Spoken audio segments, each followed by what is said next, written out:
A very good afternoon to you all and a warm welcome to the Citizens Chat Show, streaming on Civic Space TV on YouTube. My name is Judith Atim, and today we are looking at the recent elections in Ghana, Botswana, and Namibia, and we are looking at the lessons that Uganda can borrow from these elections. I am pleased to be joined in this conversation by Dr. Robert Ojambo, who is the head of the History Department at Chambogo University. Robert, good afternoon and welcome to the show. Good afternoon, thank you. Next to Dr. Jambo is Dr. Sarah Birete, who is the Executive Director of the Center for Constitutional Governance, also an election observer and an expert in these issues. She'll be sharing a lot with us. She was actually recently in Ghana. Sarah, good afternoon. Good afternoon, viewers, and glad to be here. I am looking forward to hearing your experience on the other side. Next to Dr. Sarah is Professor Mambusi Ndebesa, who is a political historian. Professor, good afternoon. Good afternoon to you, good afternoon to colleagues, and good afternoon to the viewers. I'm glad to be here to share with you issues of nation and state building. Thank you very much. Last but not least is Mr. Joseph Ochieno, who is a political commentator and a UPC ideologue. Joseph, always a pleasure to have you. Absolute pleasure being here with you. You look absolutely fantastic, and so does your partner. Thank you very much. So we want to look at these elections. I mean, Africa has had a wave of elections this year. In as much as we're just talking about these three because they just happened in the last quarter of this year. But there has been quite a lot going on in the election front and also a lot more in the coming year. And that's why we want to also see what lessons we can draw, because for Uganda, next year is predominantly a political season and a campaign year as we count down to the elections in January. So Ghana held its elections recently. It had 12 candidates contesting for the presidential elections, though there were two front runners. That's Muhammadu Bawumia of the NPP and John Mahama of the NDC, who incidentally won the election. Mahama had served as president of Ghana from 2012 to 2016, then he lost to Nana Akufo, and now he's come back. We go to Botswana on 30th October, that was before the Ghanaian elections. Botswana held its 13th national election. And for the very first time in close to 6 decades, the Botswana Democratic Party lost to the opposition Umbrella for Democratic Change, led by Duma Gideon Boko. The incumbent also conceded defeat within a short while. It didn't actually take long. The transition has been quite smooth. And in a phone call, I actually want to just quote to you what he said to his opponent. He said, "You can count on me to always be there to provide whatever guidance you might want. We will retreat to being a loyal opposition." That was coming from a sitting president who is handing over power. And also interestingly, Duma's win was announced by Botswana's Chief Justice. I also wanted to highlight this. And when we go to Namibia, just recently, 27th November, Namibia voted the country's first female president, Netumbo Nandi, who's 72 years old. She won with 57% of the vote, effectively extending the SWAPO, which is the Southwest Africa People's Organization's 34-year hold on power since they gained independence from South Africa in 1990. Of course, there were contestations from the opposition in Namibia because they were complaining about technical challenges that marred the election, leading to an extension of the voting exercise and so on. But by and large, there has been some change, as you can see in all this. Sarah, I'll come to you. I'm going to start with Robert here. Just briefly, your reading of the wave of elections that we've seen in just this last quarter of the year across these countries, and basically what this means for democracy, but also what we can pick from them. Yeah, of course, thank you very much. As I normally say, elections in Africa are really is an interesting stuff. In most cases, they are only carried out for the sake of cleansing dictatorship. And majority of the elections in Africa can be, in real terms, be called selections. But sometimes you get some outliers that really surprised many Africans. Like, for example, the election in Ghana and that in Botswana. But those two countries have had some long period of now different parties, different leaders exchanging power. I remember when Mo Ibrahim put his award for good leadership or good governance in Africa. I think it is only the former president of Botswana who has won that thing. And they were trying to Mozambique. Mozambique, in Yes, fact. yes. Yeah. Mozambique. And they were trying to woo people like Museveni and others and he said, I cannot live fighting for my country for just an award. Number two, Botswana, when you look at them, their GDP, although many people don't agree to GDP measurement as a good economic indicator of a country, but Botswana averagely is a country with a small population, and their GDP is slightly high, and the economy does well. Ghana up to recently was also doing well economically. I remember in the early 2000s, one CD equaled $1. In between there have been problems and so on. So when you try to look at these three elections, you try to see that the one of Ghana and the one of Botswana slightly look alike. But remember, the one of Botswana is a parliamentary election, where what determines your win is how many seats you win in parliament. In Ghana, I think it's a presidential, where Uganda, the highest votes 50 plus, I think it is 50 plus 1, like the one of Uganda. So was the one in Namibia was not so unique. The one in Namibia, we only happy that there was a change of guard from the and remember, but the president had actually died. The president had died earlier, and this person who won was in fact the one who was the vice president. So it was just to change the leaders through election. The only unique thing that happened with it is that this time it was a lady. But remember, in Africa now we have a good history of ladies. We had the one in Liberia, we had the one in Ethiopia, and the one in Tanzania right now. So it's a good thing for the democracy in Africa.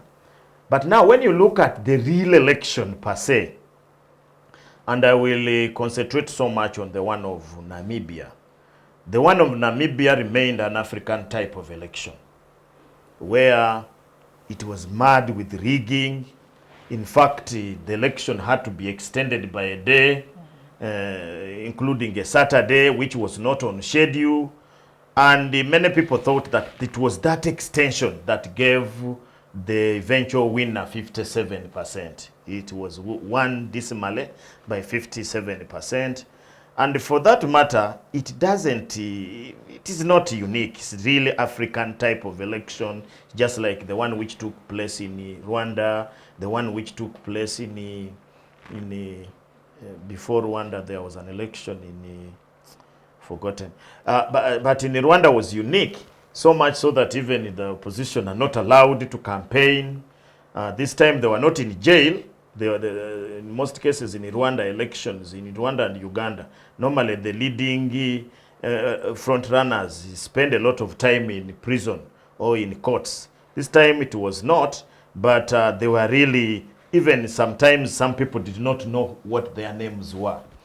So it really brings a problem in Africa. Generally, what I want to concentrate on is that elections in Africa are not organized so that the best winner takes. But the incumbents normally organize elections which they should win. They must win those elections. If it is not an incumbent, it is the incumbent party. And that's what happened in Namibia. It is the incumbent party, like in Tanzania. In Tanzania, they are having elections soon. And I'm very sure that this time again, CCM may take a landslide, because CCM has done everything to rig out the opposition. As I speak now, the leader of opposition is in exile. So tomorrow when Samia wins an election, I don't think we should be very excited, because yes, they will have put a show that there have been some election, but in Tanzania, in most cases, there will not be change. I was there a few months ago, and now to associate with the Chadema is almost a crime. If you are associated speaking Chadema-like language, is just like a crime. That's why even it's just like in Uganda here. If today I got out there and I go to greet my mother with this thing, beret of Noop, the woman will start saying, what has happened to you? Do you want to not to have Christmas?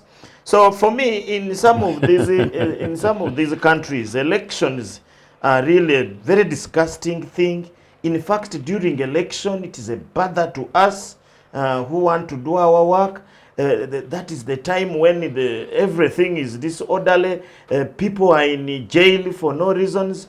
So for me, I think, I still want to think that genuine democracy goes hand in hand with the livelihood of the people. Okay. If people are improved in terms of livelihood, that's how they can start arguing. That's how they can now go to thinking about who should lead them. But the majority of the Africans are still thinking about what to eat, how to survive tomorrow, how to pay a bill in hospital, and many of these problems. So these elections are only there to legitimize the leaders who are there.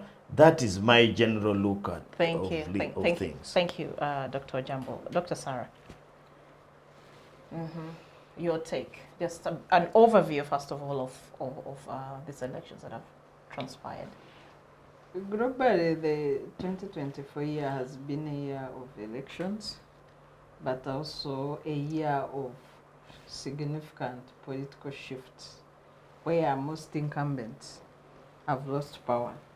The rate of incumbents that have lost power in 2024 is ranked at 80%, with the significant losses being in the US, where Kamala Harris was regarded as an incumbent and the incumbent party lost. You have Botswana, where the Independence Party, having held power for about 50 years, was defeated. South Africa, the ANC lost its majority for the first time, although it retained power, but through a coalition. Ghana, the ruling party, the New Patriotic Party, lost power. Japan, the ruling party, the Liberal Democratic Party, lost power. And so many other areas. So 80% of incumbent defeat in 2024 has been the biggest demonstration of dissatisfaction of leaders, of voters by their leaders. When it comes to Africa, we have had significant elections. Having emerged from a wave of coups in the Sahel region. And most of these elections have been peaceful, save for Mozambique, where there is still unrest. But also in some countries, there have been incidences of violence, contestation. Even in Namibia, the opposition ordered, I think, went to court first for a court order for a recount, but still Nandi, the SWAPO candidate, who was also sitting vice president, managed to win even after that contestation. So you have good elections generally in 4 countries of Botswana, Namibia. South Africa has a good election. Transparent, although there was violence in before related to service delivery, not elections. There was a challenge of Zuma and then the endless court process, but the management of elections was peaceful. Then you have Ghana. That's a beautiful election. Although the parliamentary counting of results had a few incidences of contestation, hot contestations, and by the time we left Ghana, 9 of the counties had not even agreed on the tabulation of results. But that had no effect on the general election, and neither did it have effect for the NDC having won both the presidency and the parliamentary seats with significant majority.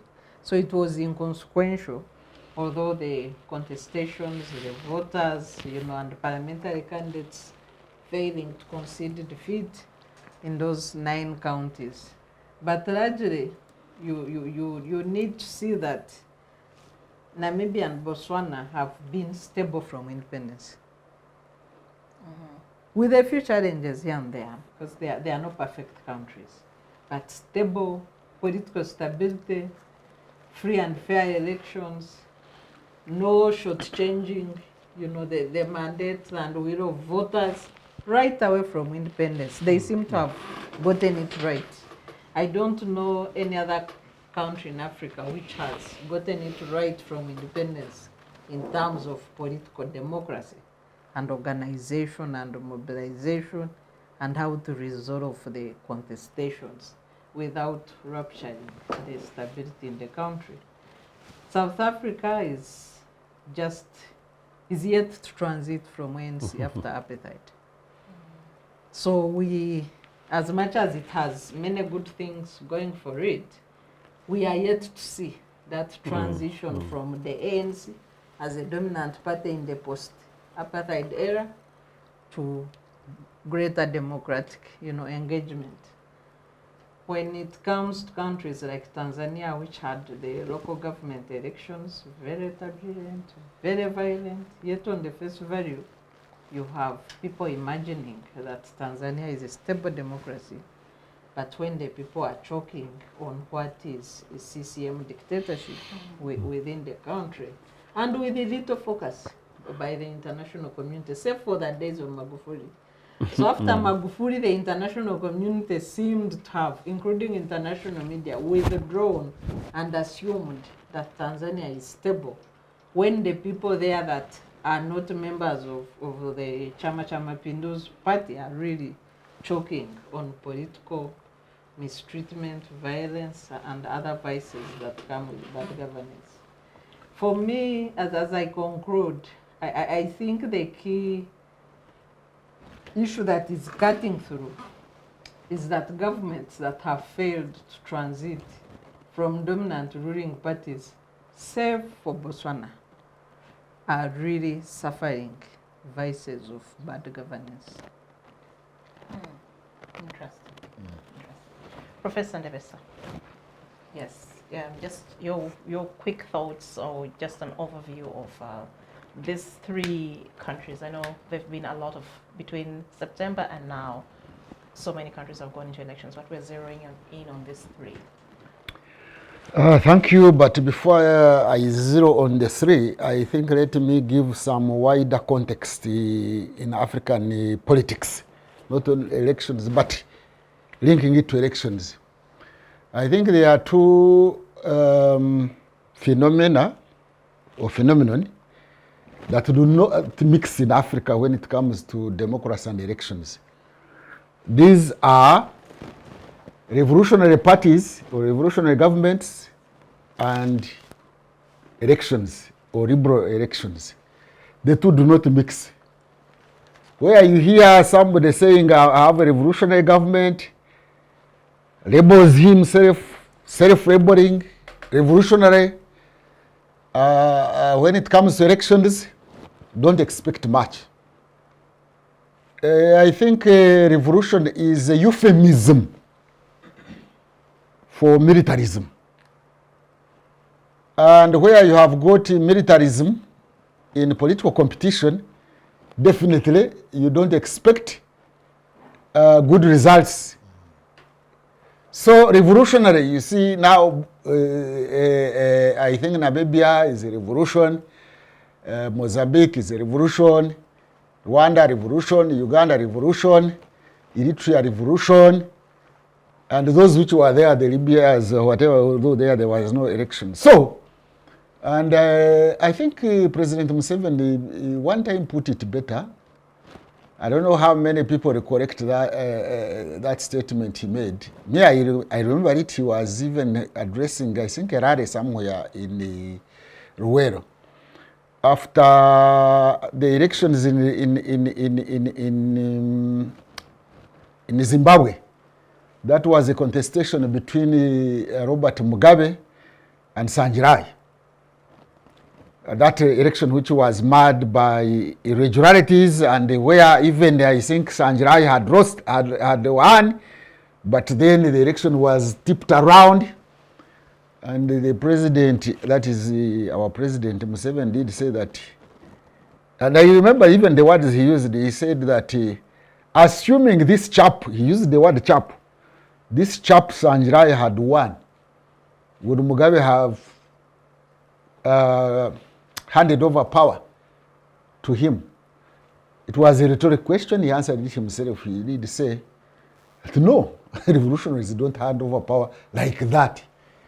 Like that through an election, and then you hand over power when you are a revolutionary.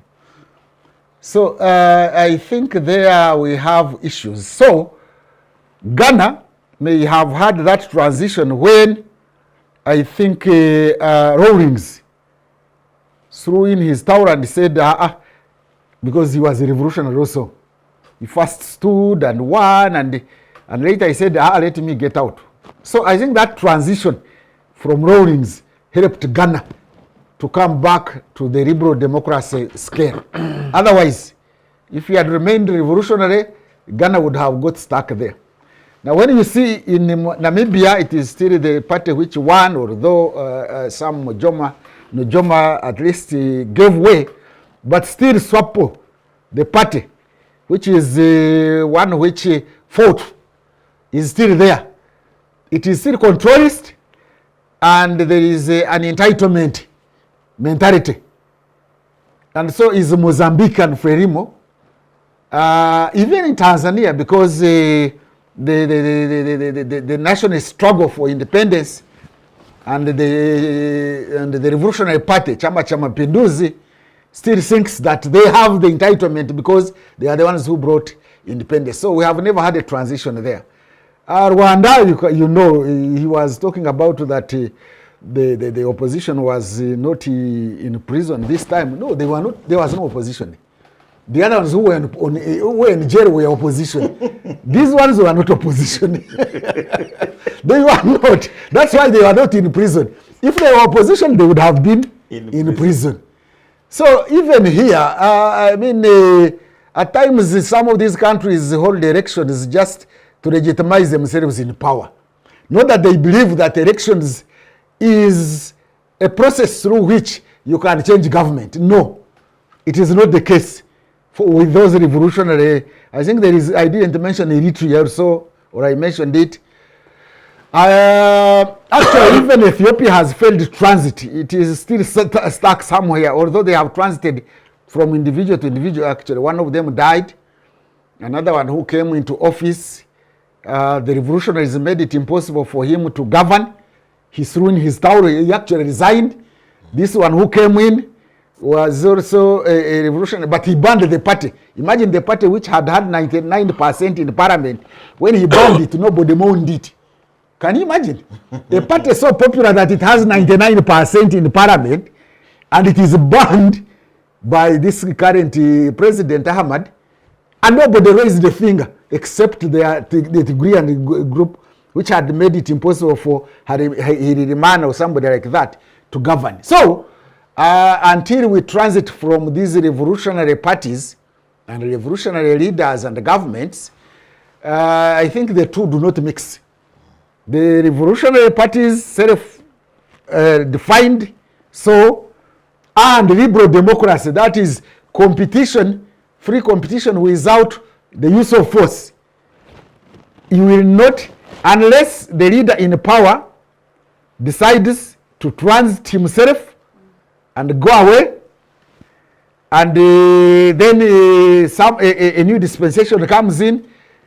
It seems there is an inbuilt political instability in these revolutionary self-defined parties in Africa, And I think it is a recipe for political instability or political order, because some countries have got political order, but political order doesn't mean national identity, doesn't mean unity.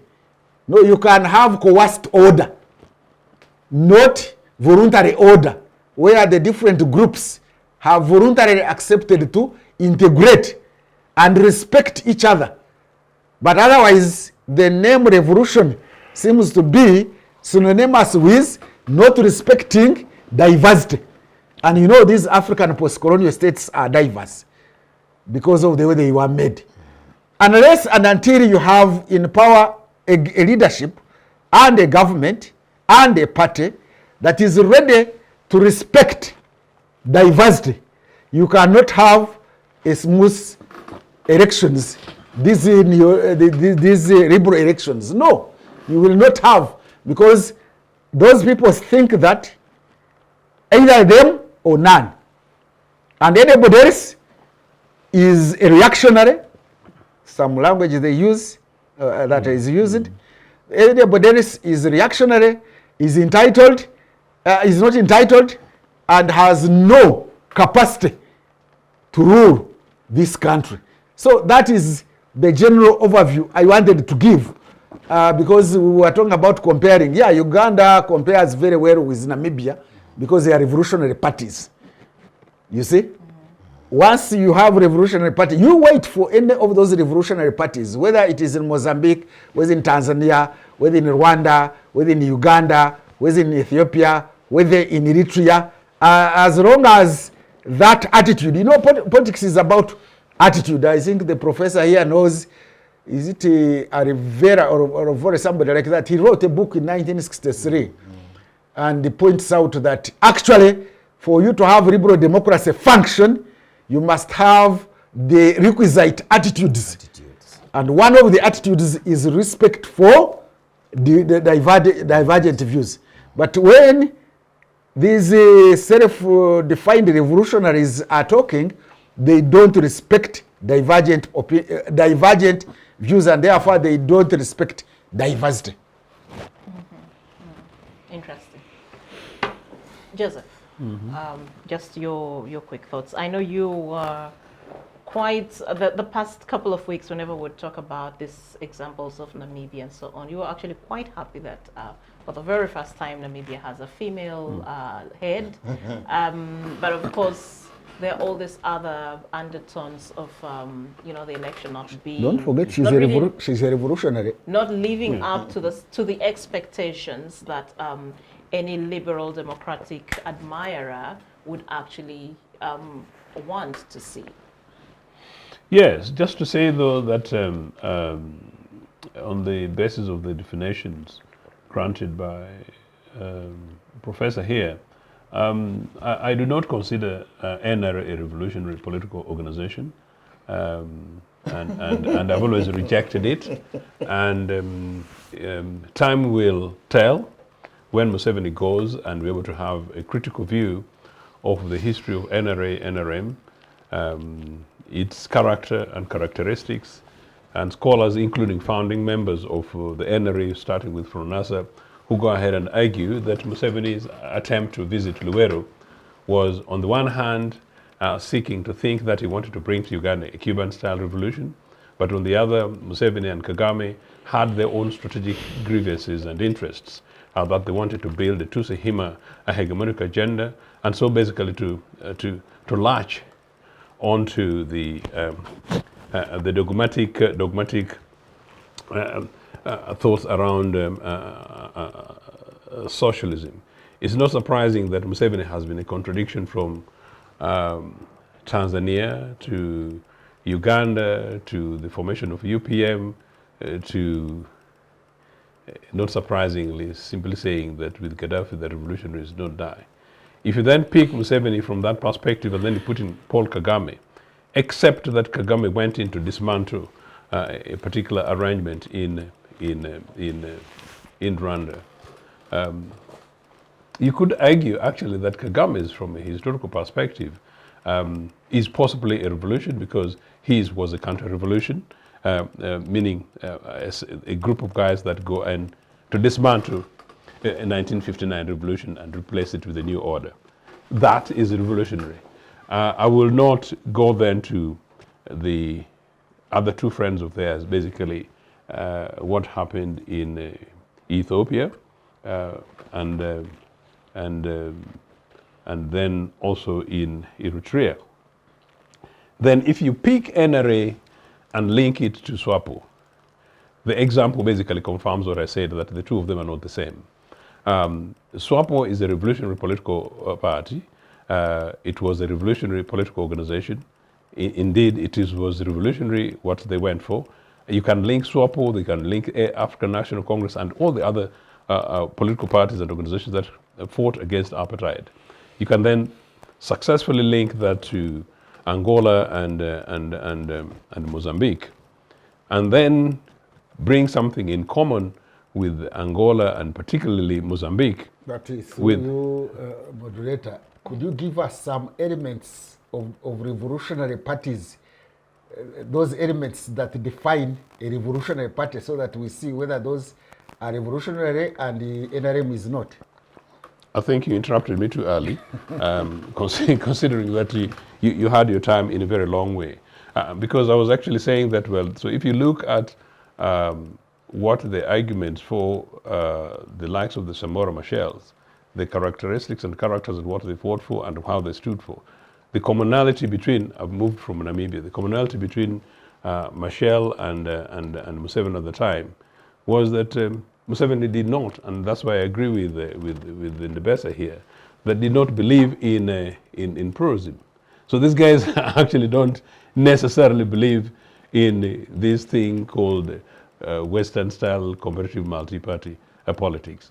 It is actually true that in 1979, when at the fall of Kampala, when the interim administration, I think the National Consultative Council, was consulting and seeking support, preparations for the 1980 general elections, that needed and had to take place, following the Moshi conference that instructed that Uganda must have multi-party elections 18 months after the fall of Kampala. Whereas all the people who came in as liberators belonged to different kind of interests.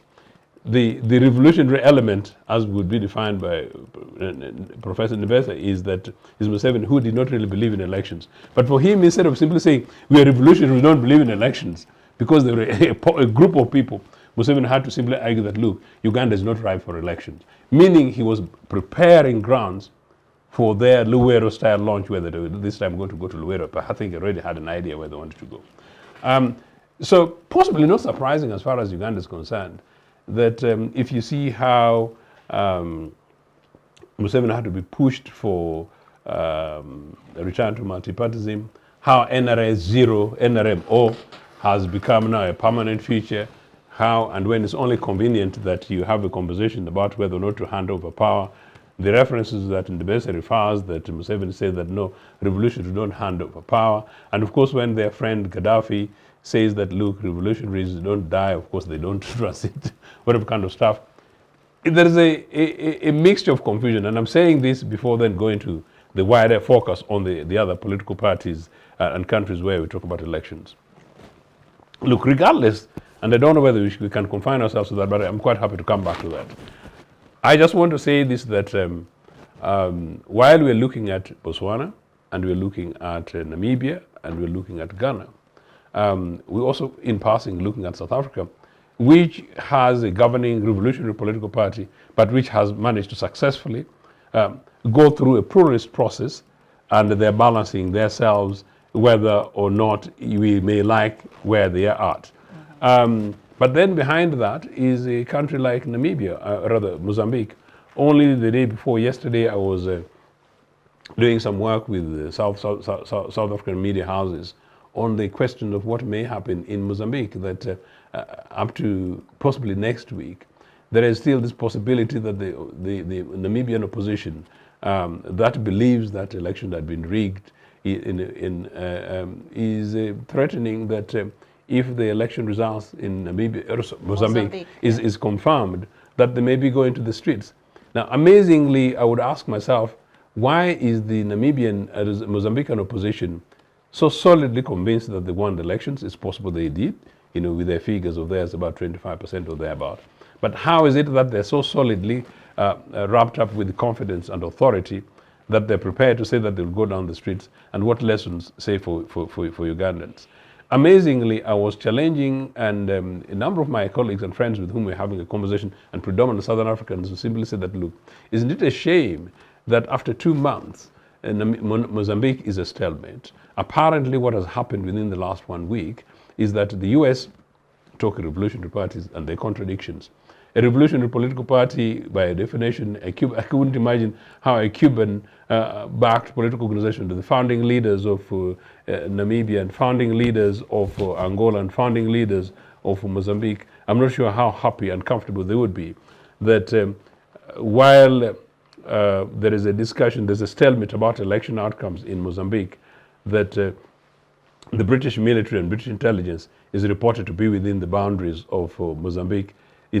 In other words, SADC members are seeking their help, and an American military aircraft is spotted, landed in South Africa, ready to sort of do and provide a mini kind of backup as part of the operations resulting from an election stalemate in Mozambique. And I ask, where have SADC leaders been, and where were they when the stalemate in Mozambique is taking place?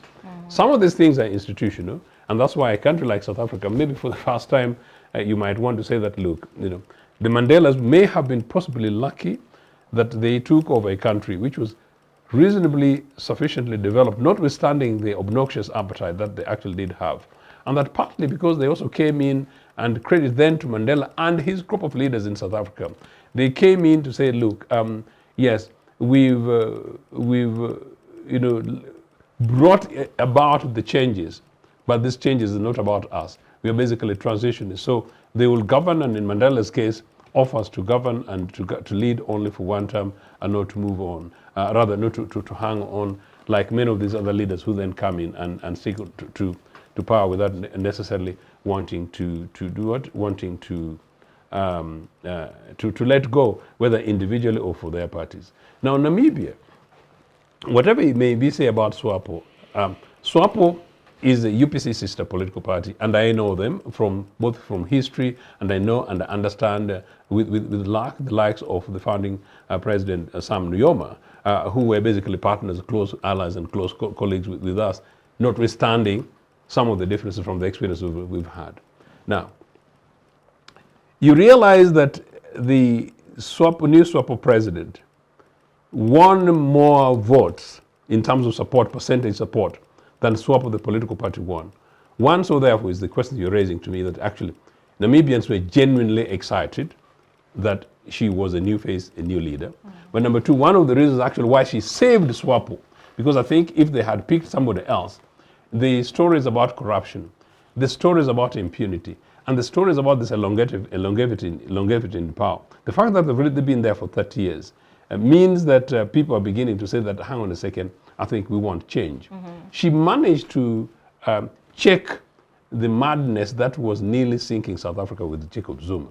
And so she got a higher percentage of votes than the party, and so that partly to their credit. Why that is important is if you come back to a country like Uganda, where there is where there's no alternative, the choice is NRA and the choice is Mr. Museveni, and it's either NRA or Mr. Museveni, and the conversation basically becomes nothing else but a lamentation. Now, when you go then further to the impressive example in Ghana, before I come back to conclude with Botswana, it is extraordinary that Ghanaians critically pulled through the threshold hardly 15 years ago. And now Ghana is a completely different African country. Ghana is a country that we really, really hope has got no point. It's really hit a point of no return, meaning that they're actually moving forward. But I think Dr. Jambo said something which is interesting, trying to refer to the economy. That is actually true, that politics, democracy, and leadership run really side by side with the daily issues that you relate to what policy should be all about, which is about service delivery. So you find a stable country like Ghana, and they're moving forward. You find a stable country like Ghana, and you say their citizens are sort of got a voice. And you find a stable country like that, and just like even some of the things which is happening in Ethiopia, leaders will push for programs that they know that citizens will respond. And so if only maybe we could translate this conversation to a much wider one so that it goes into the faces and voices of more Africans, maybe they would like and love democracy more. But of course the concluding thing is the manner in which it happened in Botswana. That if you can remove an incumbent political party, a governing political party, and have such a massive swing that these guys have, and to do so in such a manner that, well, it is without a major gunshot, and at the same time, you have the losers conceding with humility and offering to assist and support, and you find the kind of quiet that we've got today, then I think this conversation is important, that maybe post-Christmas we should be revisiting them. But we shall be revisiting them post-Christmas when we shall also hopefully be discussing what will have happened in Namibia, rather in Mozambique. I'm generally hoping that whatever happens next week in Mozambique does not lead to a bloodbath. But whatever also happens in Namibia next week, rather Mozambique next week, that the incumbents, particularly in the unlikely event, in the event that they have been, taking the people and the citizens for a ride, that they should begin to review that and consider there's a possibility that there's life outside government. All right, thank you.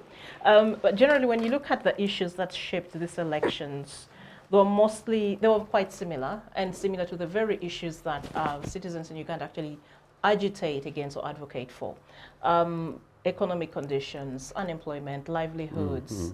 It basically played a very critical, it shaped the discourse and also the eventual outcome of these elections in all these countries. Of course, Ghana also had other concerns about gold mining and how it was, how it was threatening the environment over there. I just have a question. Where elections have delivered change, let's say in the case of Botswana and Ghana, which are pretty much the better examples that we're looking at, does it give hope, therefore, that democracy, no matter how long the wait, will eventually prevail? Yeah, just from what my colleagues have said here, you pick one big thing, and one of it is that the history of the politics in Africa has been divided in about 3 forms. Immediately after independence, there was the issue of the Cold War, and therefore you had to be either West or East, and this disorganized so many things in Africa. Of course, in 1990, the Cold War thing collapsed, and then we went into these structural adjustment programs, and the Bretton Woods institutions took over and have influenced things up to today through the policies of liberalism and whatever, which has caused a lot of suffering to the people. But that suffering is somehow clogged by a number of internal contradictions in the African countries. So at the end of the day, whether you want to talk about hope or lack of it, you have to look at those things. Now today, the other element that has come into these elections that you are looking at, and starting with the US, which is one of the biggest democracy in the world, is the issue of the cartels. There are people who come up and they force elections to their way. In the recent elections in the US, you saw that man called Elon Musk, almost forcing an election of Trump through injecting in a lot of money and a lot of things. In fact, the last year's election this year's election in the US was, you had to show drama. It was dramatic. The same happens in Kenya. In Kenya, in most cases, there must be some big wigs, cartels, who are making sure that so and so should win. You see how they made, for example, Uhuru Kenyatta from nowhere to become a very powerful person, and making sure that Odinga and his team, with their Russian and the socialist thinkings, do not ever see light. In the last election in Kenya, in fact, it was a context of rich men who were not politicians, businessmen, sitting. For example, this owner of Citizen TV was for Uhuru, and the other team was for the other side. In Tanzania, it happens. In Tanzania, Magufuli had somehow broken that whole thing. Right now, Mama Samia is under pressure of China and many other companies because they are taking over the port. They are taking over the port of Dar es Salaam. They have taken it over. I'm giving you 1 minute. Yeah, they have even taken Bagamoyo. They want to expand the port up to that side, and they are running a lot of shows. Dangote himself in Tanzania is a big say. In fact, Dangote now has the biggest manufacturing industries of cement and gas. Uganda has been a little unique. Uganda, there are people who have tried through that cartel and they have not been successful because of the revolutionary thing that the professor said. In Uganda, although Cheno does not agree, and the professor was very clear, he said the definition of revolution is normally made by themselves, not the known revolution that you want to debate on. They look at themselves as revolutionaries. Okay. So, looking at all these things, hope or lack of it, I think what would be the essence of elections? Elections have an essence of putting in place good governance that betters the livelihood of people. Now in Africa, most elections just cause a lot of trouble. If it does not lead into a civil war, it leads into some civil skirmishes which leave people miserable. You can imagine from 2021 when Uganda had its elections. We have just been struggling with the aftermath of elections, struggling to get people out of prison, struggling to do this. And in these countries, the next election begins immediately. So people come up with programs which are not intended to build the welfare of the people, but they are intended to get you more mass to support you in the next election. And the problem which is not here today, these are the things like PDM. When you look at this PDM thing, there is nothing structural that you can construct to change the lives of the people. But it is only introducing people to a slogan that we also have some small share that we have gotten from government to eat. If you ask many people who have got this 1 million shillings, for those who may not know, PDM gives local people 1 million shillings, less so many other registration things. They eat it. They're just eating it. You don't see it building roads. You don't see it building schools. Because if somebody wants to change the welfare of the people, you must tackle the key engines of development. That is education, infrastructure, construction of power sources, things that change people's life. But giving people 1,000, 1 million just to marry a second wife and buy a good shoe, it does not change their life. But finally, is it enough for that? It is not even enough, of course. It's not enough. But finally, I think elections are better than war, in my view. However bad they are, however, it's a better thing than people going Somebody to... has written a book titled Democracy Kills. You have had very many post-election violence. Some countries have disintegrated after elections. I agree. But I think if we built on elections, it would be better than any other means. Thank you. Thank you, Dr. Ojamba. Dr. Sarah, the question still, does it give hope that democracy can actually prevail when we see these good examples happening in Ghana, in Botswana, and other areas? Well, picking on what Dr. Ojamba, where he has just stopped, democracy is still the best available option.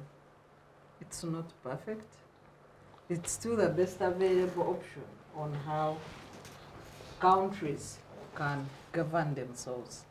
Maybe until another better method is invented on how to quantify the people's will. But because what is democracy? Democracy runs on 4 pillars mainly. A pillar of citizens' agency or active citizenry, a pillar of independent and competent institutions, the pillar of rule of law, the pillar of credible, free and fair elections as a way of renewing the mandate, and then transparency and accountability. Once you have these 5 pillars in place, then you're able to connect the dots for good governance. The challenge we have in Africa and in most countries is a failure to democratize. And it's intentional. It's not that we don't know what to do. It's not that the people who received independence didn't know what to do. It's a selfish agenda for people who capture power and kill the citizens' agency, taking away elements of checks and balances, the will of the people, and transparency and accountability. It's a method, a deliberate method, to selfishly keep power to yourself, impoverish the people. Because let's look at Botswana and Ghana. What's different from these countries? You can add Namibia. They have resources that are poorly managed. It's not immense, but poorly managed to run the country. Like Ghana.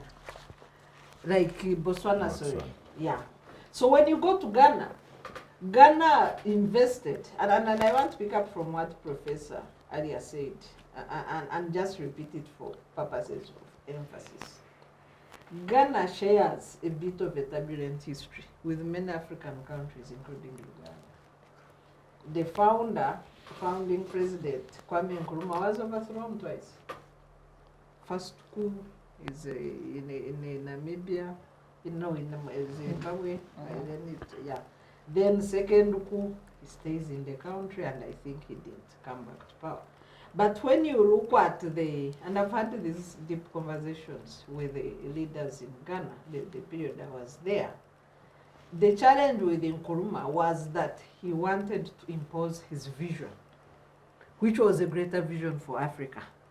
You cannot liberate one small entity, you cannot, let's first seek political autonomy for Africa. And even the slogan that came from there, seek ye first the political kingdom, then the rest shall be added unto you. So he wanted to impose this vision on Ghana and use it as an example on how to liberate the whole of Africa. And the people then did not understand it. I know that finally is more, everybody refers to Nkrumah and that vision for African unity. But then the people who understood it to work, that talk with him, and the rest of the revolutionaries, then Patrice Lumumba and others, and how they were treated, assassinated, and that kind of, what happened to the generation of those leaders. Then after that, Ghana got 4 generals in power. Coup after coup after coup, short-lived, until General Ring said, wait a minute, what's this nonsense? Can't we govern ourselves better? At 27 years as a lieutenant, he takes power, and he takes 2 years, 1 year of 1980, to do the radical things he thought he would do. Assassinations. Yeah, part of the things that happened was that these former leaders that had engaged in coup were all executed, which is bad. And but he thought he had cleared ground for democracy. He hands back power to a civilian leader. But after another 2 years, he looks at the leader who is handling Ghana affairs. He thinks it's not going well. He comes back. 10 years of one-party state, a new constitution is made with term limits. He does another 2 years. He respects the institutions and hands over power. But in that process, Ghana was building a strong indigenous economy. 80% of the things consumed in Ghana are indigenously made by Ghanaians. They consume what they produce. They have their own version of Nike shoes. They have every other product that you would look for in Amazon. You find there is a brand of that Ghanaian product in Ghana. So that keeps the money within the economy. Although 4 years ago they lost it through corruption, excessive borrowing in anticipation for oil revenues, and corruption and promising. So part of the money that was borrowed was put into free education. But you are accumulating too much debt. As much as what you are doing is important, free quality education. Not like UPA where you send 20,000 in a year to a school and you think you are educating children. So I think that was the biggest investment that they made, infrastructure investment, but corruption also. So they found themselves in a debt crisis, and then the last 2 years or 3, they've been dealing with IMF on restructuring and debt reliefs. So that, in a way, weakened the economy. But given the rate at which it is, so you find that democracy alone is not enough. You need wholesome good governance. It's not just the elections. You need the economic rights to be dealt with, the social rights, or what the Singapore would have called social peace, where you have everybody affording decent life. Then you deal with the politics. Whenever there is no vulnerability of people, failing to have a meal a day, or failing to have shelter, so you need leaders that are able to fix all these dots, but also build institutions and a democratic culture to deliver the country to the level of a beacon for democracy like Uganda is referred to. Thank you very much. I think we're going into a break right now, and then when we return, I would pick up from you, Professor, and then Joseph, still on the issue of whether democracy can prevail, and of course, what do we have to do to actually have this thing called democracy actually working for a country like Uganda. We'll be back shortly. Digital rights are those human rights and legal rights that allow individuals to access, use, create and publish digital media, or to access and use computers, other electronic devices and telecommunication networks. Digital rights include a right to freedom of expression, information and communication through technology, a right to privacy and data protection, a right to credit for personal works, a right to universal and equal digital access, a right to identity, a right to anonymity, a right to be forgotten, and a right for protection of minors, among others. The state's digital rights are frequently violated through various unfair actions, for example, blockage of websites and social networks, theft of credentials, unauthorized use of people's data for personal gain, privacy intrusion, online censorship, arrests and intimidation of online users, internet blockages, and the proliferation of laws and regulations that undermine the potential of technology to drive social, economic, and political development worldwide. It is hence every citizen's responsibility to respect rights of other digital users and to speak out or report to the responsible parties when one's rights are violated. Welcome back from the break, and we are still on the Citizens Chat show. We are talking about the recent elections in Ghana, Botswana, and Namibia, and we're asking what lessons can Uganda draw from this? Before we went to the break, Dr. Sarah had just finished her submission, and I had said, Professor Ndemesa, you would actually be next. Of course, we're still on the question of can democracy prevail, even in situations like ours in Uganda, where you have this long hold on to power. Also, one thing we've not talked about is in Botswana, for example, yes, 58 years of one party ruling, but there has been transition within the party. You know, it hasn't been one person leading for all these years. And that you can say that for actually most of these other parties that you see. Yeah, there have been limits. So it hasn't been like an individual or maybe a group of cronies. There has been some democracy as well within these parties. And I don't know what lessons we can actually borrow for our situation here. I know it's Professor Ndebesa. Was actually possible not democracy, but that is some element of change. In fact, there's a forum, I don't know whether it was with Sarah somewhere, who was simply saying that, look, actually, if only maybe even some kind of change at the top, it might be something slightly better, slightly different. But anyway, Professor. Yes, Professor. And a form of change is better than nothing. What I wanted to say, when we are discussing this issue, we should go deep and ask why. Raise the question, why?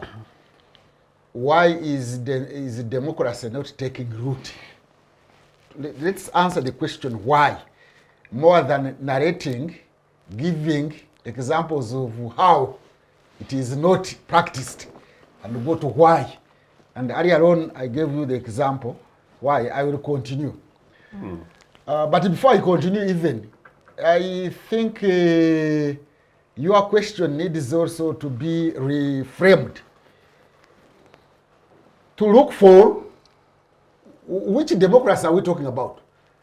Let's not assume democracy is defined in the same way, or there is only one form of democracy. Even North Korea is a democracy. Isn't it called the DPP something? Democratic People's Republic of Korea. Yes.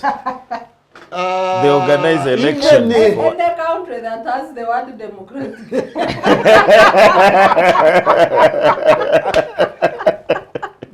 Even China is a democracy, Yes. isn't it? Yes.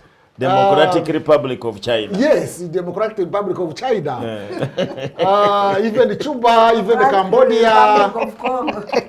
even Congo, even Vietnam. They are also republics. Yes. So, I mean democracies. So maybe when you ask the question, why is democracy not taking root? Which democracy now? I think Sarah had already explained the pillars on which. Sarah was giving us the elements of liberal democracy. Okay. And that's what I think we want to, we aspire, I assume. No. to have Don't that. aspire at living out, because others are also democracies. There is, Carry on, Professor. There is democratic centralism. Democratic centralism is also a form of democracy. And it has worked in some countries. I would say maybe it is working in China. I think here we are supposed to be having liberal democracy. Now, the problem is hypocrisy. True. The problem is hypocrisy. Here I am not saying whether democratic centralism works or liberal democracy doesn't work, or the other way around, or whichever the case may be. My problem here is being hypocritic. So, we are practicing in these revolutionary governments, they are actually practicing democratic centralism. That's what they are practicing. But then, on the surface, they claim to be operating a liberal democracy. And at the end of the results, at the end of the day, they fail to have a functioning democratic centralism. They also fail to have a liberal democracy. It is this case of having new wine in old bottles. We are having a new constitution, a liberal constitution, in old mindset. Now, as Jesus put it, new wine in old bottles cannot thrive. It can't work. That's why it's not working. You better have old wine and old bottles, or new wine and new bottles. So you either have liberal democracy or democratic centralism. And we see how to move without pretending. So why is democracy not working? Because we are having liberal constitutions supposedly to give a framework for liberal democracy. But that's not what we are practicing. I would like to ask the Center for Constitutional Governance, or Bilete, who is involved in these elections exercises, to first look at the model, the different models we have of administration of elections, how they are appointed. There are different models. Yes. Others are appointed by the people on TV. Others are appointed by the judiciary. Others are appointed by the president. Others are appointed different ways. There are different models of appointing administrators. In Senegal, the public service, the Minister of Public Service carries out election. That's a model. Yes. I want to guess, I have no data. I want to guess that where you have had this liberal democracy functioning, the model of appointing administrators of elections is that they are appointed by an independent body. Yes. And where you have this confusion, they are appointed by the incumbents. And that's a challenge. Because you cannot have these leaders appointing the referees, and you expect that the referees will have a free and fair exercise. So the problem we have is having liberal democracy on top and illiberal democracy underneath. You have liberal democracy in as far as the official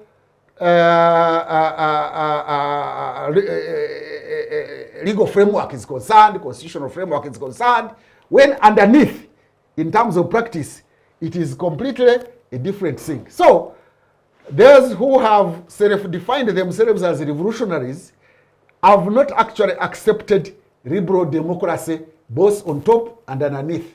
They have only accepted it on top because they want legitimacy in the international community.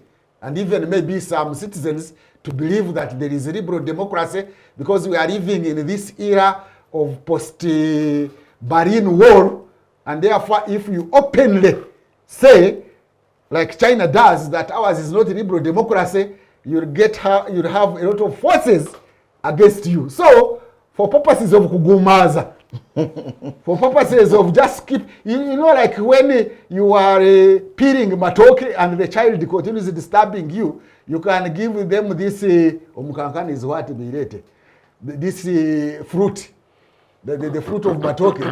You just give it to the child continues doing like this as you peel your matoke and you know what to do. So there is kugumaza really, there is no liberal democracy in the revolutionary governments. There is democratic centralism. They are controlist. They are controlling everything, every lever. You control the election, the administration level. That is how to appoint the administrators.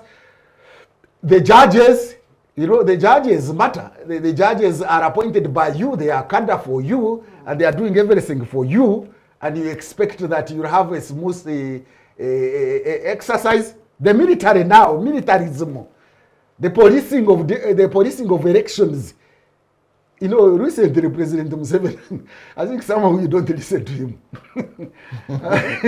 recently, actually, it's about 2 months ago or so, he was saying, during the last elections, he was saying, when there was this elections and there was this excitement here, I brought soldiers from the war front. You heard him? Said I brought them from the war front. Others were from Somalia, others were from Sudan, others were from the Congo. commandos. And I deployed them in Kampala. Didn't he tell you? Yes. Now you are here talking liberal democracy, it is going to work. We are elections, we are organizing an election. He deployed war, hardcore soldiers in and said, okay, let's now move. Let's now go for election. So we have militarism. And all those revolutionary regimes, you know, there is militarism. So, and I have heard people say that NRM doesn't have an ideology. NRM has an ideology, very clear, except that people have failed to see it. Militarism. So the solution to all problems is the military. The military is in agriculture. The military is in forestry. The military is in fisheries. The military is in construction. The military is in organizing elections. The military is in the military court. Now the military court, the justice system has been militarized. Elections is militarized. And you go around and say, hey, I see people discussing the constitution. The constitution says this, there are human rights issues, you know, chapter 4, chapter E. Museveni clearly stated it. If you don't listen to Museveni. Now I'm a student of Museveni. He said law is blue band. Didn't he? He did. That is for smearing on butter. That is butter that you smear on the bread. The real food that you go to eat when you are having bread is the bread, not the butter. Not blue band. Not blue band. In other words, law is blue band. So we have a mismatch between what is written in the constitution and the laws we have and what is practiced on the ground. What is practiced on the ground is not a liberal democracy. It is either democratic centralism or some form of illiberalism. and what is in the constitution is different. So once you have this mismatch, then you don't take the country forward. What the Chinese or the Vietnamese have done is not to pretend. For them, it is a democratic centralism. They are strengthening their party. It is based on principles. It is based on meritocracy, not trying to buy political votes from different people, and you claim you have brought them when they have come alone without their ideology. Because if you are going to have an inclusive government, it should be inclusive in an organizational form, not bringing in individuals and co-opting them. No, you bring the other political party with its ideas, and then you mix them with yours, and you have kind of a coalition, and you move forward. That would be liberal democracy. But if you don't want them to come there, leave them out, and you have democratic centralism, and it can work. It is working in Vietnam, it is working in China. But when you are hypocritical and you mix the two, it does not work. I was concluding with the illustration that President Museveni gave us one time. He said that what is core is the bread, politics. And then you can somehow put some butter, some blue band on the bread, which he meant, by that he meant this rule of law, constitutionalism, separation of powers, those things. You can smear it on your bread so that it is palatable. And in case you don't have the money to buy the blue band, still the core thing is the bread, which is politics. So politics is very core under the current political dispensation we have. In other words, the politics we are referring to is the coercive machinery of the state, not the debates, not these procedures, not separation of powers or balancing of powers. There is no balancing of power here. It is not. That you will have an independent electoral commission beyond the name. He will not allow, or the current dispensation will not allow. So, finally, again, I want to ask, Center for Constitutional Governance, to look at the models of appointing election administration officials or institutions throughout Africa. We look at the model and try to link it to the transition to this liberal democracy. But otherwise, this business of mixing issues and saying our elections is going to introduce democracy here, you first define which democracy are we talking about. There is an assumption that democracy is only liberal democracy. No, there are others who have opted not to have liberal democracy, and they don't pretend to have elections every 5 years, and they have no universal adult suffrage, and they don't have separation of powers. You know, they fuse the powers. They don't have those procedural things of going for these elections. Independent electoral commission. Is there an independent electoral commission in China? There is a party and the central executive, the Politburo. It decides whom to have as Secretary General. Fisher. There is no pretense, and they move. And they move. So you must first qualify. Give is worried. give democracy a qualifier. You'll be surprised I'm actually not. Give a democracy a qualifier. The democracy we have must have an adjective to qualify what kind of democracy. Then we can discuss. Liberal democracy. Then we can discuss. Joseph, over to you. I am a believer in liberal democracy, but I have always argued too, and quite seriously, that in the event that somehow we have people who want to come and parade themselves, quote, as Democrats, just show your colors and let's run with it. And if the majority of the people decide that that's the direction you want to take, you should take. And so yes, if I found myself in a country like China, and if I found myself in a country like Uganda, in which all of a sudden the majority of the people genuinely do not believe in my liberal democratic approach, I am a Democrat. You'll be surprised. I will concede and run with it. All I'm interested in is that Even Xi of China says he's a Democrat. There's guarantee for basic rights for people. There is a guarantee for protection of the weakest. There is guarantee for protection and enabling of women. There's a guarantee for killing poverty. There's a guarantee for access to justice. There's a guarantee for fairness and openness. There's a guarantee for possibility that a child comes from the poor, so the poor, and is able to become amongst the best. There's meritocracy, and that there's public service, and the resources of my country belongs to my country. And if something by and large around that, and somebody who comes forward and is presented as, quote, my leader, my ruler, the controller of my republic, and has got the will of the majority of the people, takes that position with humility and serves the people on the basis of the criteria, whatever that form is, I would concede.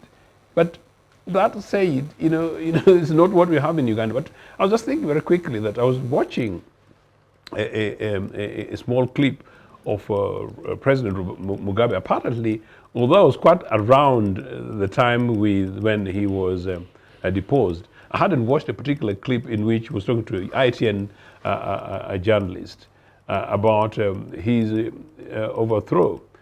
You could say anything about Mugabe. Up to that end, he was simply saying that, look, he has no issues. All he was asking was that the guy who had taken over from him should take over democratically. And he was really emphasizing that, and say within the party and in the country. And he went on and on and on and on. Mugabe wanted democracy. Robert Mugabe, yeah, that's true. But on the other hand, also, by and large. Did you see Bongo asking for some noise? But in a way, yes. But one of the reasons why I was linking that is that the Mugabe, Make some noise. Yeah. the Mugabe his fallout with the West was very clearly driven ideologically. And that is one of the things that brings me to the issue, and it will be a very brief issue, about the NRM from a revolutionary perspective. The Southern African revolutionary parties are actually liberation political parties. And part of my contestation with NRA is that they were not liberation because they didn't liberate anybody. Because the Luwero War was never a liberation war, because it was liberating Ugandans from what? But the liberation political parties in Southern Africa, why I have problems now with them, linking part with the NRM, is that some of them are playing the entitlements with that the NRM guys are doing, which really you would expect them to have better. They should learn lessons from a bit of it from South Africa, and learn, I hope Namibia learns the lesson. And I'm quite confident, based on some of my sources, that Namibia will learn to the extent that, well, if they don't deliver, SWAPO may not want to do the kind of things that's happening in Mozambique, possibly want to do the kind of things that the liberators who are not, the revolutionaries who are not liberators in Uganda are trying to do. You guys, whatever the details, the future of this continent and the future of the world is going to be around liberal democracy. I think our biggest challenge, and why this topic is important leading to the end. Democracy is even problematic now in liberal democracies. The rise of right wing. And actually for them, they're fighting the extremes of that Socrates talked about. The right wing, the rise of the right wing is in part has been as a result of failure of the neoliberal agenda post-COVID. Where it's about policy, me, myself, and I, and the scramble for me versus sort of the other. In the UK, it saw Brexit, and Brexit came in really as a result of politics against the other, which is basically a racialist thing. I've argued about the Trump thing, that Trump is basically a counter-reactionary. In Italy, reactionary is in power? Yeah, indeed. But for America, counter-reactionary thing France, over the reactionary Obamas. forces are emerging. Basically that. Yeah. But you realize that whatever happens, the systems are in place, the institutions are in place, and these guys rise using whatever sentiments, but they rise, you could argue, democratically. And my point is that here in Africa, whatever happens, people need to be able to be given the opportunity to have leaders emerge and take the key positions, including the nuclear baton, but with their mandate. And then you hope that whatever happens, if they are parties of the right and they're not able to deliver over an electoral cycle, people will see, and people should be able to have the capacity to deselect them. Interestingly, and the Mesa raises interesting points about the role of the Electoral Commission. I've always been wondering wherever I go around the country. Sometimes you go to some no hospital district like Amolata, you go to very no district hospital like Zombo, and the big infrastructure you find is an office of a resident district commissioner and office of the district electoral commissioner and registrar. Why do these offices become much more important than a district hospital or a district school? I actually want to suggest that maybe the role of the Electoral Commission, where the chairperson of the Electoral Commission is in Uganda, is more powerful in some cases than an average minister. I'm not quite sure whether these things necessarily need to be that. In Britain, I actually even don't know who the chief national returning officer is. Why? Because most of these elections are conducted by local government. In fact, most of the returning officers are local government officials, meaning public servants. They're the ones who do that. And at the end of the day, these things can be mainstreamed. The update of your electoral register thing, while here we want to go for machines that end up killing people and killing ministers, in those places is a local government job. In fact, the people, in my last job, equivalent of my assistant, were responsible for updating of electoral register and electoral information, which they do so on annual basis, or indeed many cases leading to elections. And they basically press of a button away, and in any case, sometimes if not, papers are sent to you and then they're returned. I think in Africa, we lost our ways somewhere post-independence.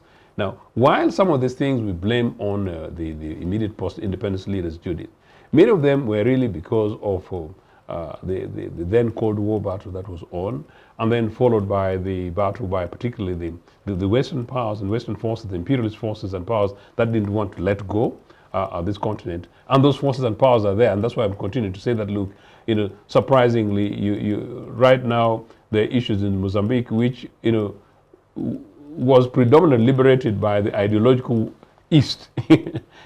Now you find America and Britain basically being the supervisors for a possibility of a post-election conflict should one arise next year. One of my problems with the revolutionaries in Uganda is that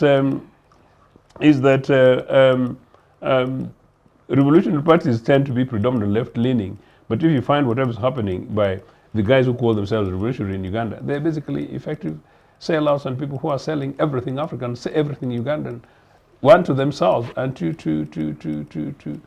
predominantly Western forces, meaning that the fight for independence is possibly now much more irrelevant from the face of it as far as ordinary Africans are concerned than what was thought a few years ago. Thank you, Joseph. So it's time for us to conclude, but I would like your conclusions to address the key or the biggest takeaways for Uganda from these elections that we've seen lately. If I will start with you. Judith, I've been hearing you. You want a lot of hope from us. You have really been forcing us to show you that things are going to change in Uganda. For me, I'm a very big skeptic. In fact, I'm a very worried person. Now that they're announcing that next year we are going to election, it is going to be a year of chaos, where the whole of our budget now is going to look at elections. You are not going to see any meaningful development. Budget cuts are going to be made because there is an election, a useless election, which is not going to even create any change. So for me, I only look at these elections as a problem. 2026 January is a very problematic month in Uganda, in my view. People are going to go to prison, many are going to die, so many things are not going to be done. The president is going to be reactionary, the police. For example, have you seen army and detachers moving because they have heard that there is some Jambia somewhere killing people? But you are going to see now detachers going to places where they think there is opposition.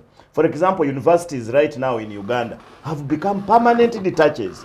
In my university there in Chambogo, it is a detach. Soldiers are all over the place, and they came because of that nomination thing which started there. The guilds. So, no, nomination for presidential. Since then, they have never left that place. Now it's a detach. The soldiers are moving around. They do a lot of mayhem. So for me, elections in Africa is a big problem. But as I said, maybe we shall improve, but for Uganda, so long as Yoweri Museveni is on the ballot, it's just chaos. I don't see anything. Dr. Sarah. I think for me the lesson that I pick is that President Museveni needs to shed off his Jehovah complex. Stop assuming that Uganda cannot do without him, and pack his bags and go. This imagination of saying I'm the only one with a vision, I'm the only one. Now he's moving, opening kiosks of pork and kiosks of chicken all over the country. When people are launching standard gauge railway, people are launching. I was just in Dar es Salaam. Their democratic challenges notwithstanding, they are relaunching public transport the way we had UTC, Uganda Transport Company. And they have redone their roads to make the middle lane a bus lane, two-way bus lane with bus stopovers, with canteens, with where people sit. After launching the standard gauge railway, that now takes you from Dar es Salaam to Dodoma in 3 hours. For us, where the foundation for the East Africa standard gauge railway was made, President Museveni digging a hole in Munyonyi as a foundation for standard gauge railway. We are still moving on the 1900 colonial railway, where rails have even been stolen. He's all over the country, scattering, launching pork kiosks. That is middle income. Teaching the people how to cut matoke. He needs to really cut off this crap and go. Professor Ndebesa. Today we were talking about the theme of elections and how elections can work for democracy. First, our election administrators or the government in power must recognize that elections is not blue band. It must be transferred to the domain of bread. Yes. As long as it remains in the domain of blue band, we shall not go very far. So we should call it the wheat. We should call it the what? The wheat. That Now- makes the bread. Now, too, I think elections, if we are going to have liberal democracy, if that is what we hope to be for Africa, there must be respect for diversity. So that when people come up and you respect your colleagues, you respect the other parties, you respect the people who are there, and you give them the political space. Why he is fearing next year is because there won't be political space. Once there is political space, those things will not happen. Or if they happen, they will be contained. So, unless we respect, and in the case of Uganda and President Museveni has been a big player, and he's still a big player. If you think that, unless he has changed his attitude, but some election, is it 2 years ago, the 2 terms ago or when, most of you adults, you may have heard him after elections and he was giving his victory speech. Yeah? Actually, two victory speeches. In one of the victory speeches, he did say that those who don't support me, you better look for another country where to go. Yeah. He did not say now that elections is over, let's put the elections behind and work together. No, he said you can go to another country. In another election victory speech, he said that his mission in this Chisanja is to kill political parties. My mission in this Chisanja is to eliminate political parties.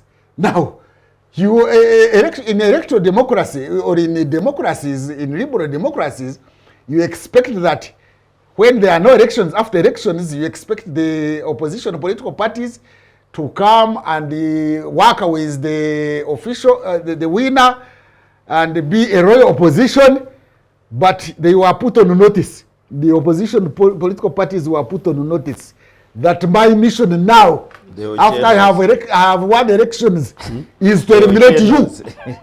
Really? Now, We've suffered. now, do you see that elections is just blue band?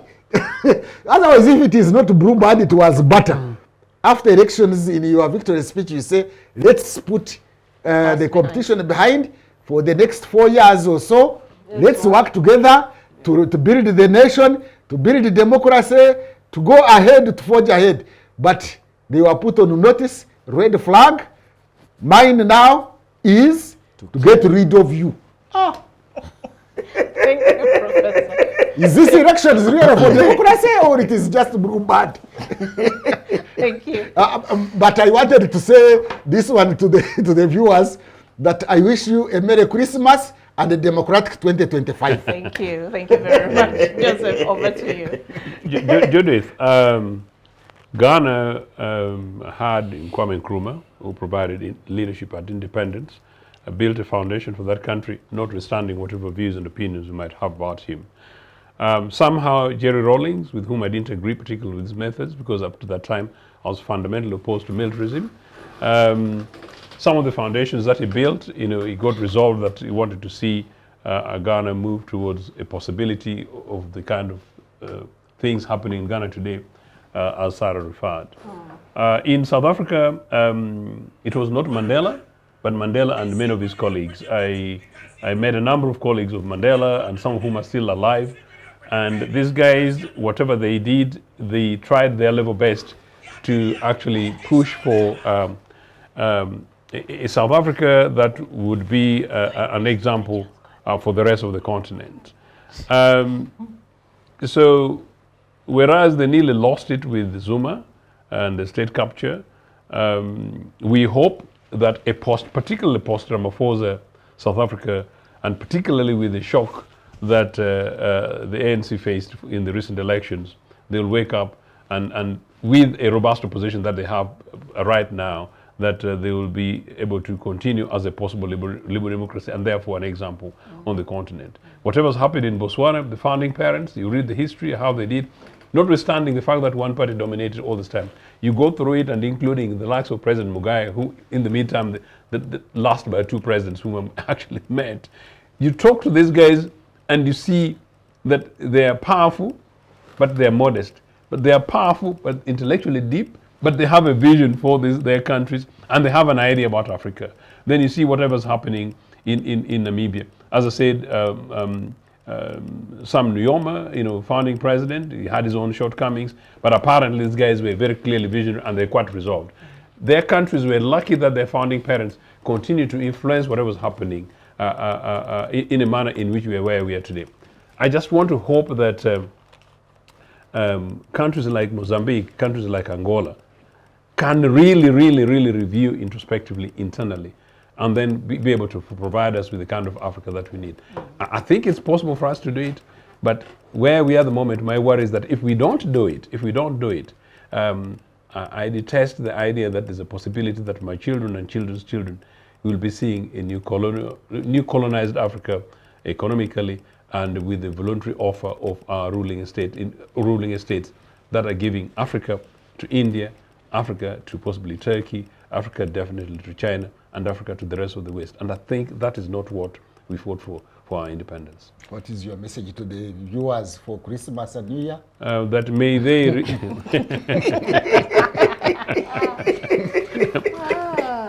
I noticed the message was very particular to me. I don't know what the other message people were, but no. Whatever happens, really, I hope people enjoy their Christmas. I know many of them will be going through this Christmas with worried about their rents. I know many of them will be going through this Christmas with the inability to afford turkey, and I know many of them will be going for Christmas without ability to afford a kilo of meat. I know some of those realities, but whatever the case, let's celebrate the arrival of Jesus, and let's hope Jesus coming is able to give us the strength to forget that no, God is not going to sort out this country. The God of Jacob and the God of Israel, the way he does it, the Israelis bombard to liberate themselves. The nonsense that we're waiting for some God to come and sort out the mess in Uganda, no, it won't happen that way. Well, thank you very much to all of you for your views. Dr. Robert Ojambo, Dr. Sarah Birete, Professor Mbosende Besa, and you, Mr. Joseph Ocheno, for your insights. And just to take us through this conversation, this is the Chat Show, and of course we've been looking at elections in Ghana, Botswana, and Namibia, and asking what lessons can Uganda possibly draw from these countries. My name is Judith Atim. Thank you very much. The Chat Show returns next week, same time. For now, we all wish you a Merry Christmas and a Happy New Year. Just have yourselves a wonderful time and do stay safe during this season. Bye-bye.